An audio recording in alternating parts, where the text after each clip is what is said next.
आज के अध्याय में आप जानने वाले हैं शिवलिंग की स्थापना, उसके लक्षण और पूजन की विधि के वर्णन के बारे में तथा शिव पद की प्राप्ति कराने वाले सत्कर्मों के विवेचन के बारे में। शौनक ऋषि ने पूछा, हे सूत जी, शिवलिंग की स्थापना कैसे करनी चाहिए, उसका लक्षण क्या है और उसकी पूजा कैसे करनी चाहिए, किस देश काल में करनी चाहिए और किस द्रव्य के द्वारा उसका निर्माण होना चाहिए। तब श्री सूत जी महाराज ने कहा, हे महर्षियों, मैं आप लोगों के लिए इस विषय का वर्णन करता हूँ, ध्यान पूर्वक सुनो और समझो। अनुकूल और शुभ समय में किसी पवित्र तीर्थ में नदी आदि के तट पर अपनी रुचि के अनुसार ऐसी जगह शिवलिंग की स्थापना करनी चाहिए जहाँ पर उसका नित्य पूजन हो सके। पार्थिव द्रव्य से, जलमय द्रव्य से अथवा तेजस पदार्थ से अपनी रुचि के अनुसार कल्पोक्त लक्षणों से युक्त शिवलिंग का निर्माण करके उसकी पूजा करने से भक्तों को उस पूजन का पूरा पूरा फल प्राप्त हो जाता है। संपूर्ण शुभ लक्षणों से युक्त शिवलिंग की यदि पूजा की जाए तो वह तत्काल पूजा का फल देने वाला होता है। यदि चल प्रतिष्ठा करनी हो तो इसके लिए छोटा सा शिवलिंग अथवा विग्रह श्रेष्ठ माना जाता है, और यदि अचल प्रतिष्ठा करनी हो तो स्थूल शिवलिंग अथवा विग्रह अच्छा माना जाता है। उत्तम लक्षणों से युक्त शिवलिंग की पीठ सहित स्थापना करनी चाहिए। शिवलिंग का पीठ मंडलाकार, गोल, चौकोर, त्रिकोण अथवा खाट के पाए की भांति ऊपर नीचे मोटा और बीच में पतला होना चाहिए। ऐसा लिंग पीठ महान फल देने वाला होता है। पहले मिट्टी से, प्रस्तर यानी कि पत्थर आदि से अथवा लोहे आदि से शिवलिंग का निर्माण करना चाहिए। जिस द्रव्य से शिवलिंग का निर्माण हो उसी से उसका पीठ भाग भी बनाना चाहिए। यही स्थावर अर्थात अचल प्रतिष्ठा वाले शिवलिंग की विशेष बात है। चल प्रतिष्ठा वाले शिवलिंग में भी लिंग और पीठ का एक ही उपादान होना चाहिए, किंतु बाण लिंग के लिए ये नियम नहीं है। लिंग की लंबाई निर्माणकर्ता या स्थापना करने वाले यजमान के 12 अंगुल के बराबर होनी चाहिए। ऐसे ही शिवलिंग को उत्तम माना गया है। इससे कम लंबाई हो तो फल में कमी आ जाती है, अधिक हो तो कोई दोष की बात नहीं। चर लिंग में भी वैसा ही नियम है, उसकी लंबाई कम से कम कर्ता के या भक्त के 1 अंगुल के बराबर होनी चाहिए। उससे छोटा होने पर अल्प फल मिलता है, और अगर लंबाई अधिक हो तो दोष की कोई बात नहीं है। यजमान को चाहिए कि वो पहले शिल्प शास्त्र के अनुसार एक विमान या देवालय अर्थात मंदिर बनाए जो देवगणों की मूर्तियों से अलंकृत हो। उसका गर्भगृह बहुत ही सुंदर, सुदृढ़ और दर्पण के समान स्वच्छ हो। उसे 9 प्रकार के रत्नों से विभूषित किया गया हो। उसमें पूर्व और पश्चिम दिशा में 2 मुख्य द्वार हो।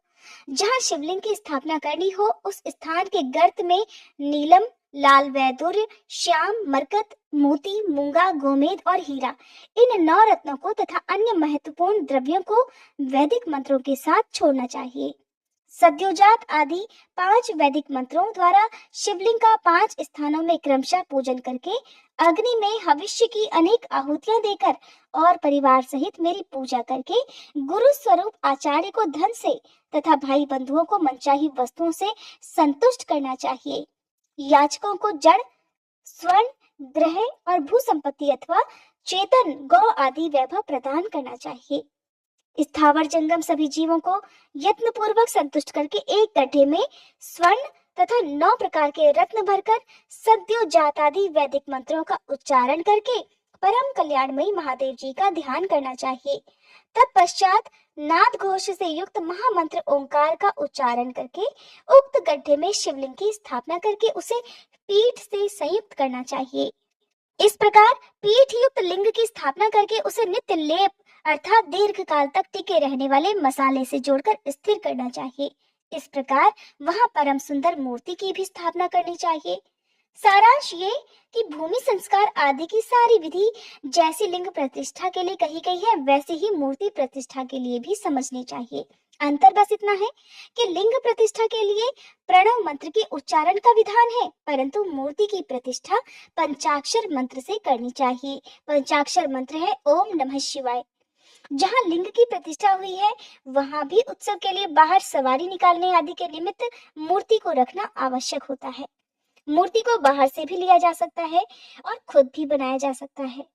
उसे गुरुजनों से ग्रहण करना चाहिए। बाही बेर अर्थात बाहरी मूर्ति वही लेने योग्य होता है जो साधु पुरुषों द्वारा पूजित हो। इस प्रकार लिंग में और मूर्ति में भी की हुई महादेव जी की पूजा शिव पद प्रदान करने वाली होती है। स्थावर और जंगम के भेद से लिंग भी दो प्रकार का कहा गया है। वृक्ष लता आदि को स्थावर लिंग कहते हैं और कृमि कीट आदि को जंगम लिंग। स्थावर लिंग की सींचने आदि के द्वारा सेवा करनी चाहिए और जंगम लिंग को आहार और जल आदि देकर तृप्त करना उचित समझा जाता है। उन स्थावर जंगम जीवों को सुख पहुंचाने में अनुरक्त होना भगवान शिव का पूजन है, ऐसा विद्वान पुरुष मानते हैं। यों चराचर जीवों को ही भगवान शंकर के प्रतीक मानकर उनका पूजन करना चाहिए। इस तरह महालिंग की स्थापना करके विविध उपचारों द्वारा उसका पूजन किया जाता है। अपनी शक्ति के अनुसार नित्य पूजा करनी चाहिए और मंदिर के पास ध्वजारोहण आदि करना चाहिए। शिवलिंग साक्षात शिव का पद प्रदान करने वाला है अथवा चरलिंग में षोडशोपचार द्वारा यथोचित रीति से क्रमशः पूजन करें, ये पूजन भी शिव पद प्रदान करने वाला है।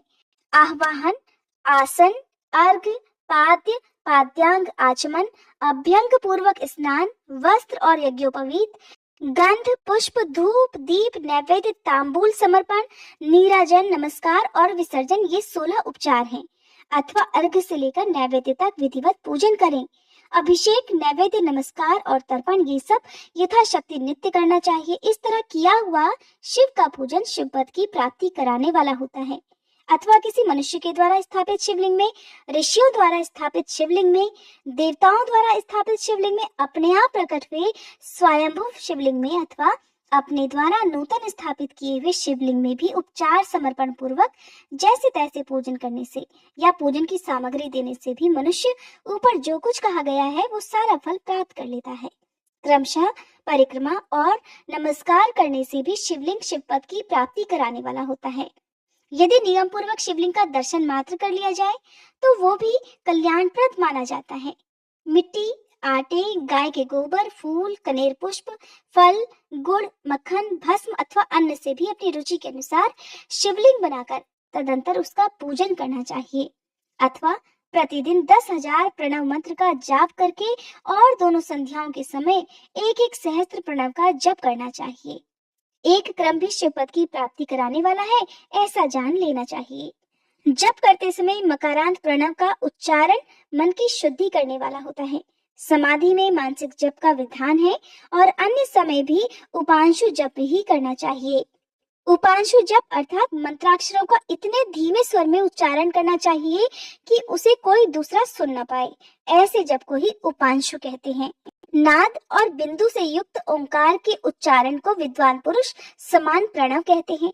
यदि प्रतिदिन आदर पूर्वक 10,000 पंचाक्षर मंत्र का जप किया जाए अथवा दोनों संध्याओं के समय एक सहस्त्र का ही जप कर लिया जाए तो उसे शिव पद की प्राप्ति कराने वाला समझना चाहिए। ब्राह्मणों के लिए आदि में प्रणव से युक्त पंचाक्षर मंत्र अच्छा बताया गया है। कलश से किया हुआ स्नान, मंत्र की दीक्षा, मातृकाओं का न्यास, सत्य से पवित्र अंतःकरण कराने वाला ब्राह्मण तथा ज्ञानी गुरु, इन सबको उत्तम माना गया है। द्विजों के लिए नमः शिवाय के उच्चारण का विधान है।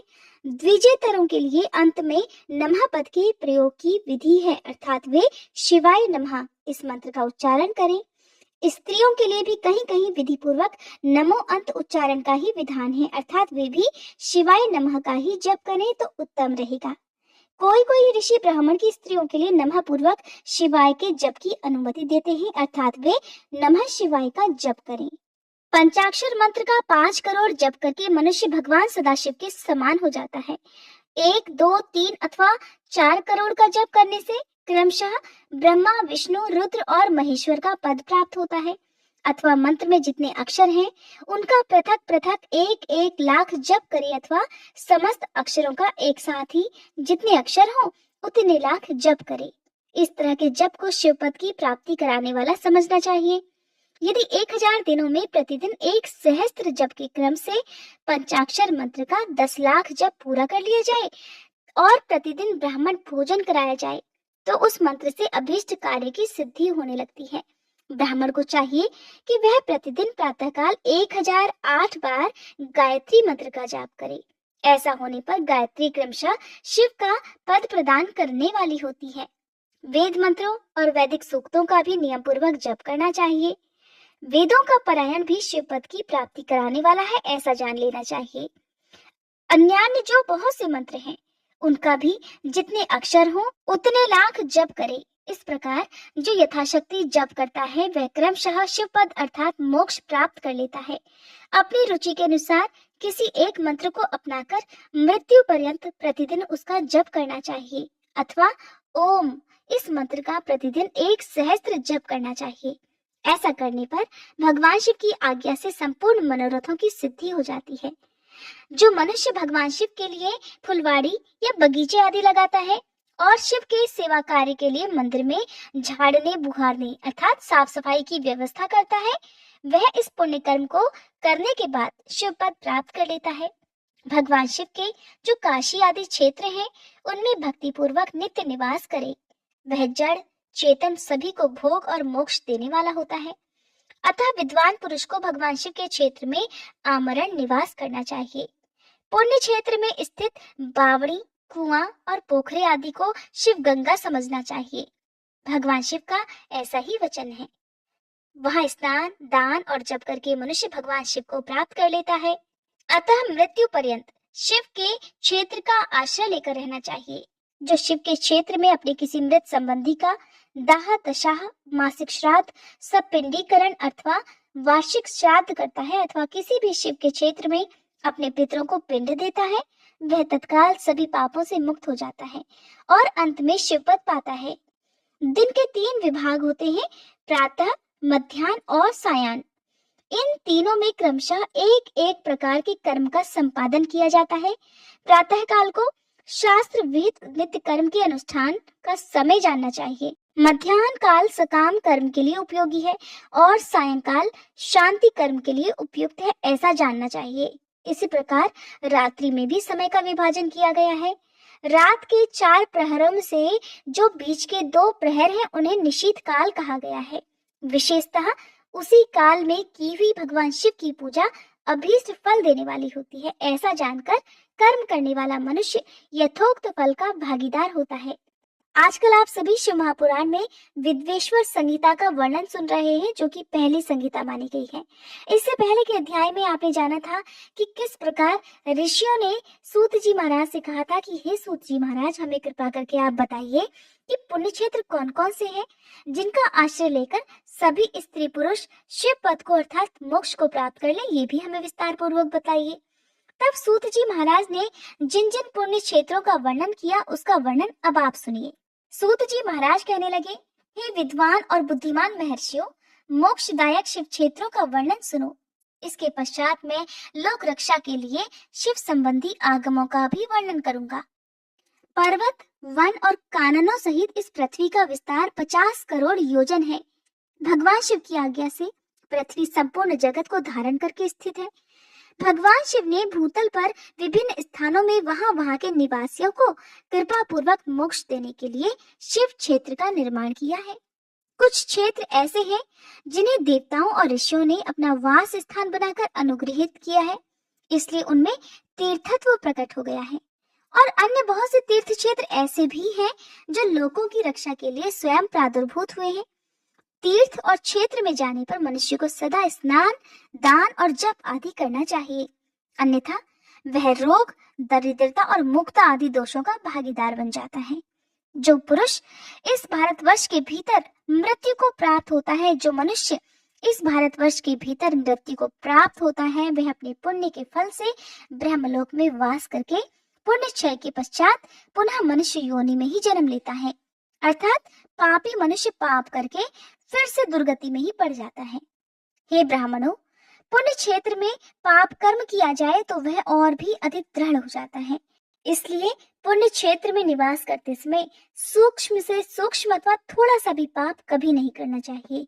सिंधु और सतलज नदी के तट पर बहुत से पुण्य क्षेत्र हैं।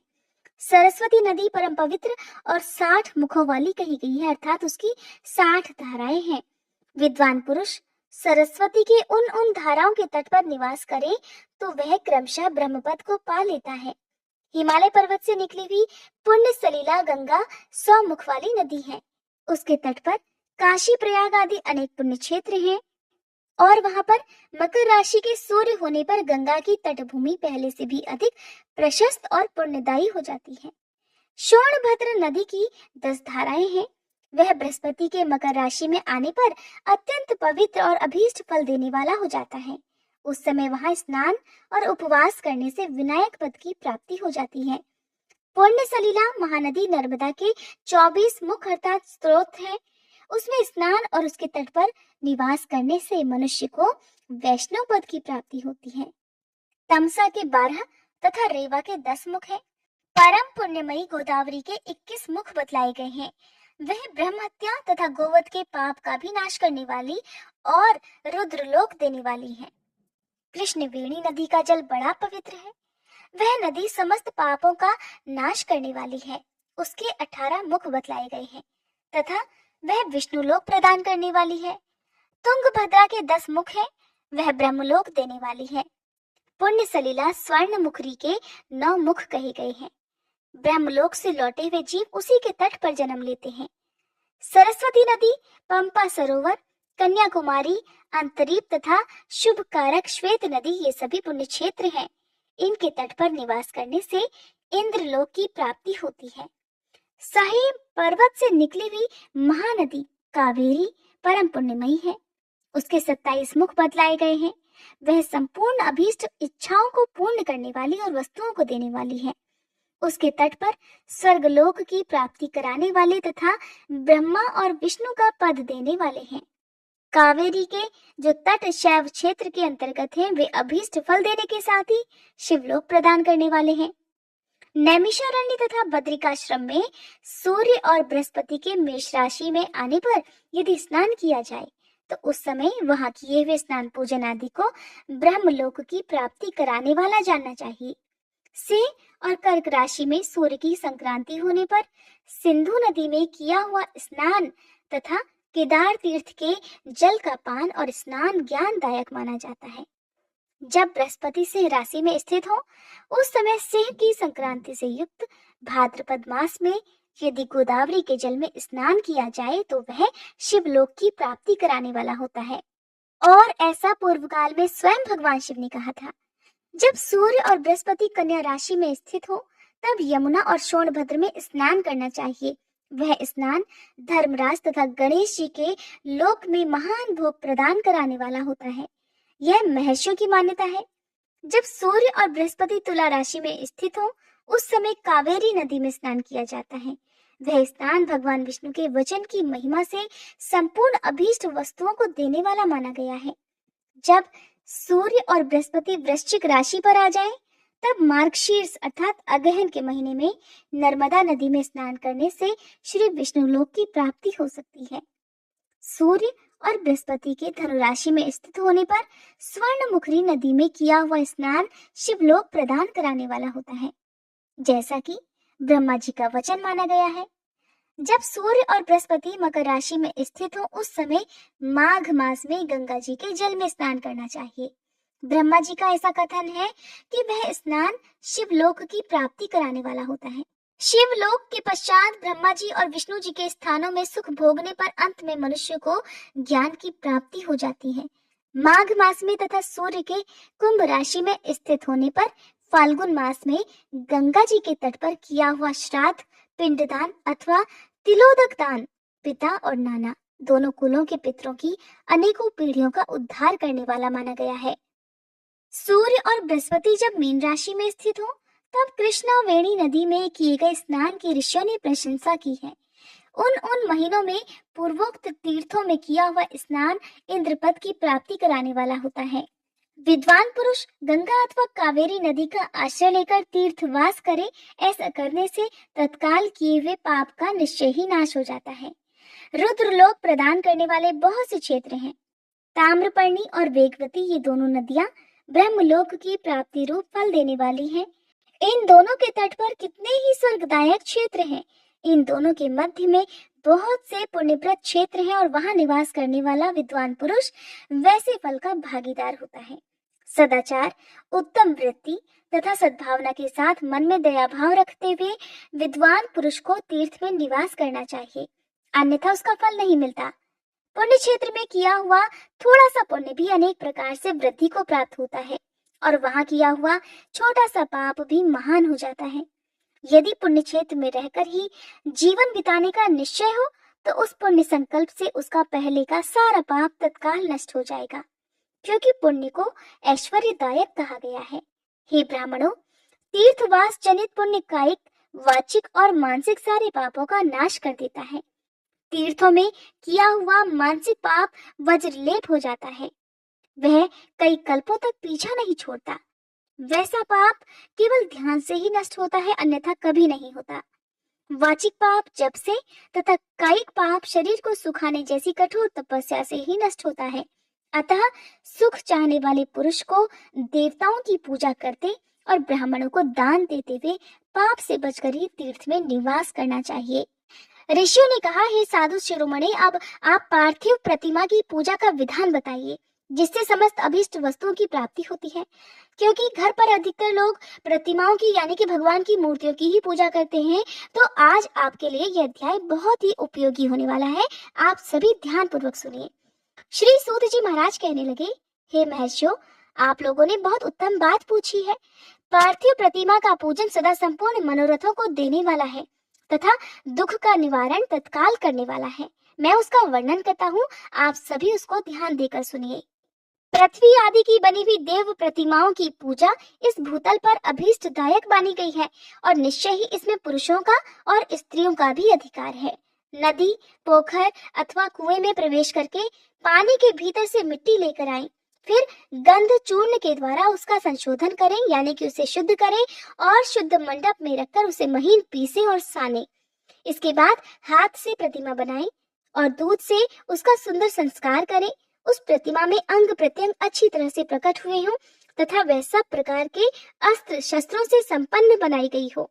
यानी कि जब भी आप मूर्ति बनाएं तो उनमें हाथ पैर, उनके बाल, चेहरा सब बनाएं और उसके बाद उनका विधिवत श्रृंगार करना चाहिए। अगर भगवान की मूर्ति किसी देवता की मूर्ति बनाई है तो उसके अनुरूप श्रृंगार करना चाहिए। अगर देवी माँ की मूर्ति बनाई है तो उनके अनुरूप ही श्रृंगार करना चाहिए।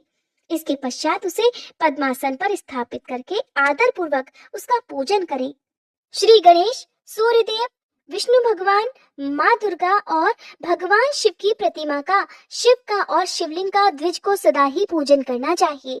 षोडशोपचार पूजन जनित फल की सिद्धि के लिए 16 उपचारों द्वारा पूजन करना चाहिए। पुष्प से प्रोक्षण और मंत्र पाठ पूर्वक अभिषेक करें।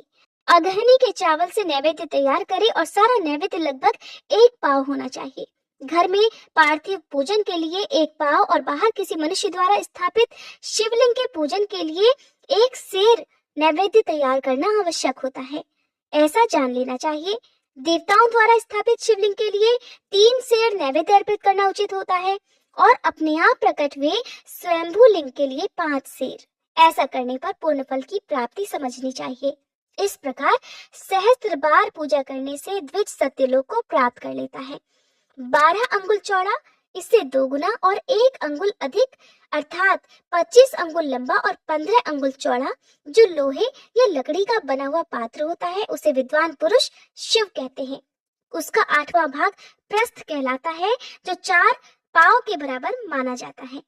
मनुष्य द्वारा स्थापित शिवलिंग के लिए 10 प्रस्थ, ऋषियों द्वारा स्थापित शिवलिंग के लिए 100 प्रस्थ और स्वयंभू शिवलिंग के लिए 1 सहस्त्र प्रस्थ नैवेद्य निवेदित किया जाए तथा जल, तेल आदि गंध द्रव्यों की भी यथा योग्य मात्रा रखी जाए, तो यह उन शिवलिंगों की महापूजा बताई गई है। देवता का अभिषेक करने से आत्मशुद्धि होती है, गंध से पुण्य की प्राप्ति होती है, नैवेद्य अर्पित करने से आयु बढ़ती और तृप्ति होती है, धूप निवेदन करने से धन की प्राप्ति होती है, दीप दिखाने से ज्ञान का उदय होता है और तांबुल समर्पित करने से भोग की प्राप्ति होती है।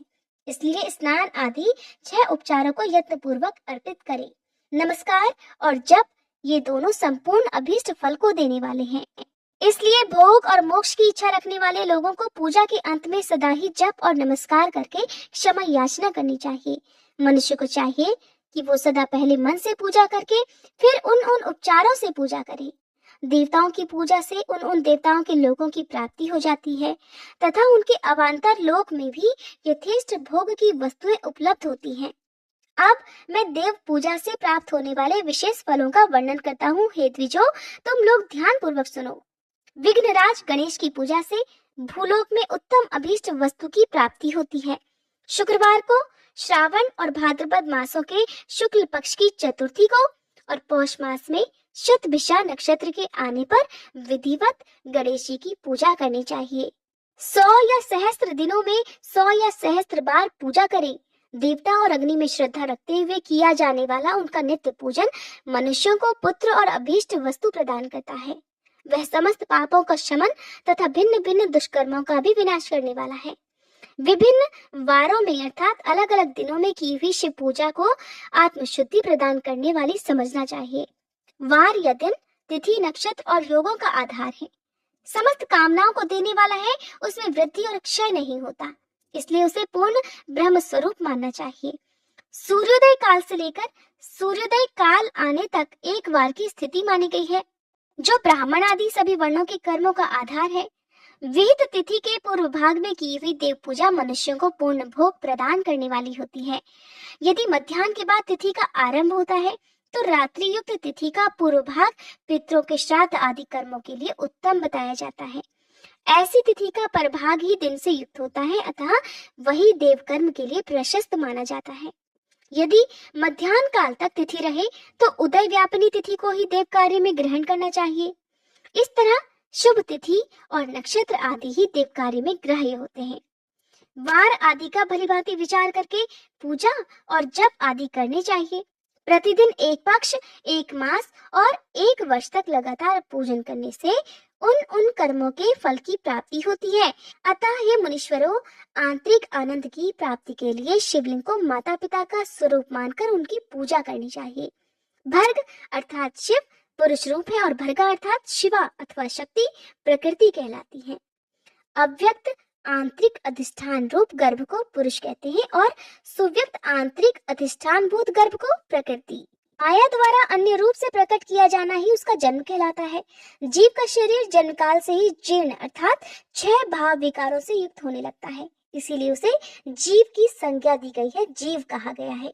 जो जन्म लेता है और विविध पाशों द्वारा तनाव में पड़ता है उसका नाम है जीव। जन्म और बंधन जीव शब्द का ही अर्थ है। अतः जन्म मृत्यु रूपी बंधन की निवृत्ति के लिए और मोक्ष पाने के लिए जन्म के अधिष्ठान भूत मातृ पितृ स्वरूप शिवलिंग का पूजन करना चाहिए। गाय का दूध, गाय का दही और गाय का घी, इन तीनों को पूजन के लिए शहद और शक्कर के साथ पृथक पृथक भी रखना चाहिए और इन सबको मिलाकर सम्मिलित रूप से पंचामृत भी तैयार कर लें। इनके द्वारा शिवलिंग का अभिषेक और स्नान कराएं। फिर गाय के दूध और अन्न के मेल से नैवेद्य तैयार करके प्रणव मंत्र के उच्चारण पूर्वक उसे भगवान शिव को अर्पित करें। संपूर्ण प्रणव को ध्वनि लिंग कहते हैं। स्वयंभू लिंग नाद स्वरूप होने के कारण नाद लिंग कहा गया है। यंत्र या अर्घा बिंदु स्वरूप होने के कारण बिंदु लिंग के रूप में विख्यात है। उसमें अचल रूप से प्रतिष्ठित जो शिवलिंग है वह मकार स्वरूप है, इसलिए मकार लिंग कहलाता है। सवारी निकालने आदि के लिए जो चरलिंग होता है वह उकार स्वरूप होने से उकार लिंग कहा गया है तथा पूजा की दीक्षा लेने वाले जो गुरु या आचार्य हैं उनका विग्रह आकार का प्रतीक होने से अकार लिंग माना गया है। इस प्रकार अकार, उकार, मकार, बिंदु, नाद और ध्वनि के रूप में लिंग के 6 भेद माने गए हैं। इन 6 लिंगों की नित्य पूजा करने से साधक जीवन मुक्त हो जाता है, इसमें कोई संशय नहीं। आज के अध्याय संपूर्ण हुए। उम्मीद करती हूँ आज की ये वीडियो आपको पसंद आई होगी।